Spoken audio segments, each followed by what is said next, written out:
nasan si Mami? Tony, Mommy's here. Mami! Mommy, I thought you were dead. No, Mommy's alright. I'm here na. Okay? Okay, Tony? Stop crying. Stop crying. Hindi ba, I promised you na babalik ako? Yes, Diba? Mommy. And I always keep my promises. Remember that, huh? I love you, Mommy. I love you too, Tony.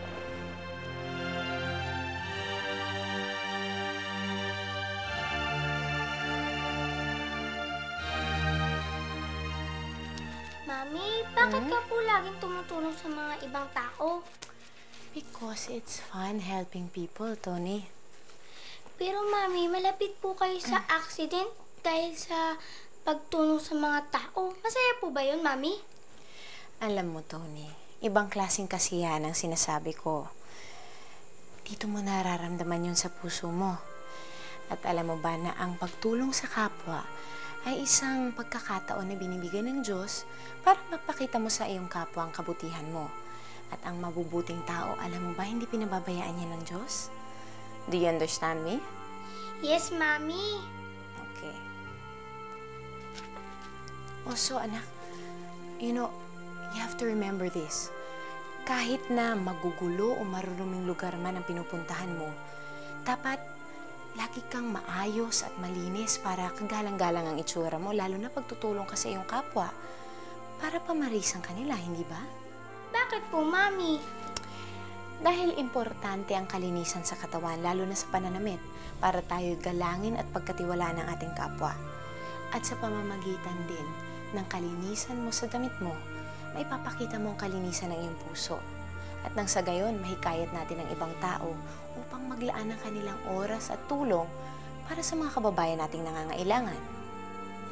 Kaya ka po ba naglalaba, Mami? That's right, Tony. Kaya ako nilalaban tong damit ko para mabalik ko siya sa dati niyang kalinisan para magamit ko pa siya sa aking ibang blood donation programs. At nang sa ganon, maging karapat-dapat siya na isuot ko sa pagharap at pagtulong sa ating kapwa. Mami, pwede ko po ba rin kayo tulungan maglaba? Of course! Yes! Thank you. You know what, Tony? Alam mo ba ang pinakamagandang regalo sa akin ng Diyos? Ano po yun? Ikaw. May bubbles.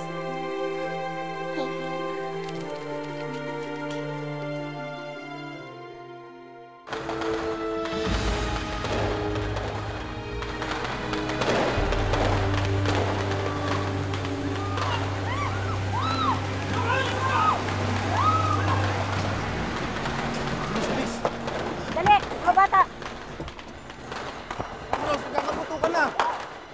Kami na bahala dito, Ma'am Rose! Tapos na kayo! Bago niyo po akong tulungan, tumatama niyo. Sa kabila ako. Walang diferensya sa akin. Basta sino ka man, Red Cross kami, tutulungan ka namin. Sakay! Rostel! Ah! Ma'am, si Bernard! Dali! Sakay! Sakay! Sakay! Dali! Yun! Dali! Dali! Dali! Dali! Sakay! Lupot mo!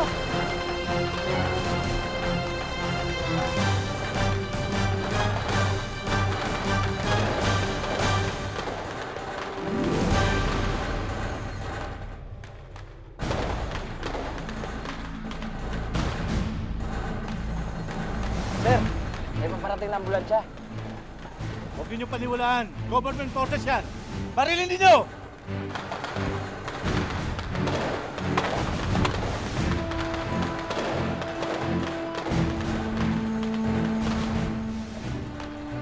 Ma'am, binabarilan tayo. Ibabalik ko na po yung sasakyan. Hindi! Dito tayo! Ma'am, lahat tayo nandito para tumulong. Pero paano natin gagawin yun kung patay na tayo? Hindi tayo aalis dito! Dito lamang tayo! Dito! Ano pong gagawin natin? Ma'am, sakay mo pa! Sabi ko, ako bababa, kayong lahat dito. Ako ang pakinggan mo. Mama, kayo mama pa ako. Sir, may papabat ambulansya. Panayin ninyo!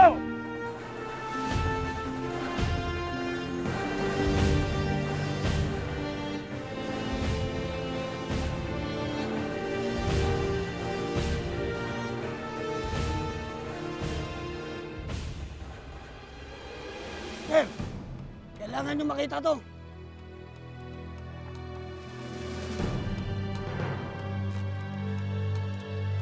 Disper! Wala magpapabuto! Kami hindi kalaban. Kami ay Red Cross. Naparito kami upang tulungan ang mga sugatan na sundalo at maaaring mga sibilyan. Pagbigyan nyo kami. Red Cross kami. Red Cross!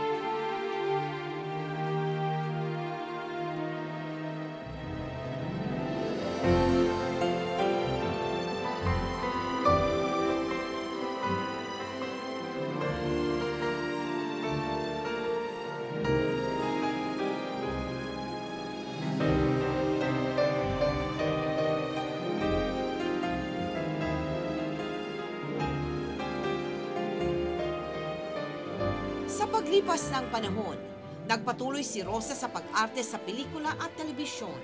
Gayon din, ipinagpatuloy niya ang pagtulong sa kapwa sa pamamagitan ng Red Cross. Marami ang kanyang natulungan at maraming buhay ang kanyang nasagip.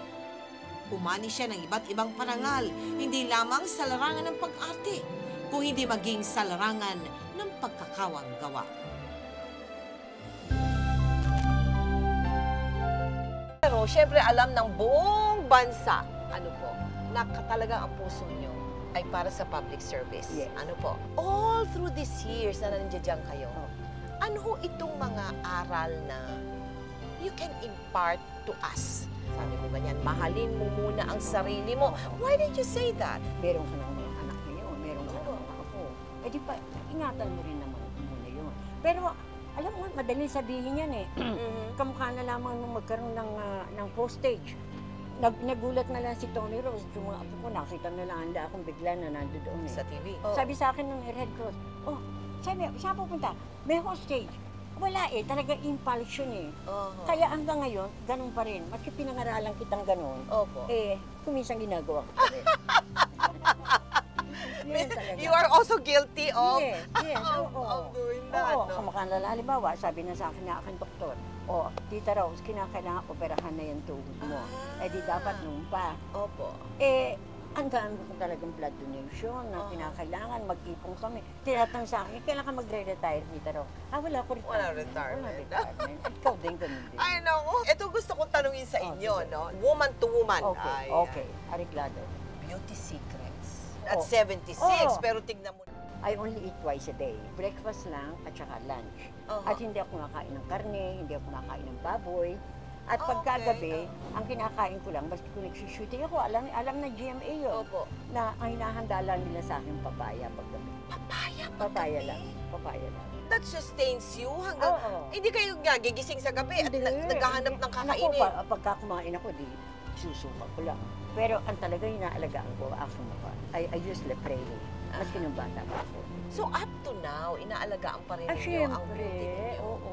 Pwede ako magtanong ng Yes. personal question. Yeah, sige, go ahead. How come hindi na kayo nag-asawa ulit? Siguro talagang tawag sa akin ng Panginoon yun. Ito, kaya nagawa ko lahat itong gusto kong gawin sa Red Cross. Nakatutok ako. At saka isa pa, yung aking dalawang apo. Yung aking buhay. But did you ever fall in love again? After that? Ah, Don't tell me no, sa ganda ninyo, hindi. marami, I'm sure. Marami silang kuhan. Pero yung after the experience that I had, talaga? Oo. At saka sa akin, ay naku, excuse me. Bakit Hindi ko po? kailangan ng lalaki. Ay! Matuto ko yung mag-ipon. mahalaga ang Mahalaga pera. talaga, oo. Kaya nga. ngayon, ako, maski itong edad ko ito, hindi kailangan ng lalaki para ako magpabahay. Because you're independent financially. You have to be financially independent. Oo. Yun. Tita, paano yung puso? Wala Yung ako. puso, Ang dami naman yun eh. Mag-blood donation lang ako mula umaga hanggang gabi. Ano, papag-uwi ko. Maligaya pagod na ako. kayo, maligaya Oo. na, At tama. yun ang kaligayahan ko talaga. Pag-blood donation ko, andyan na, marami rin lalaking nakapaligid sa akin. Oo, I'm But I sure. put a wall. Because you don't want to love again. Oo, para sa akin eh. Istorbo lang eh. Sabi nila, pagka daw ganyan at matulungin sa kapwa, ano, sa, anong tawag to, yung service, selfless, ika nga nila, selfless service. Ang blessings naman daw, 1,000-fold eh. In some ways, hindi lahat na kaligayahan. There are times also, I fall, but then afterwards I pray to the Lord. You are so...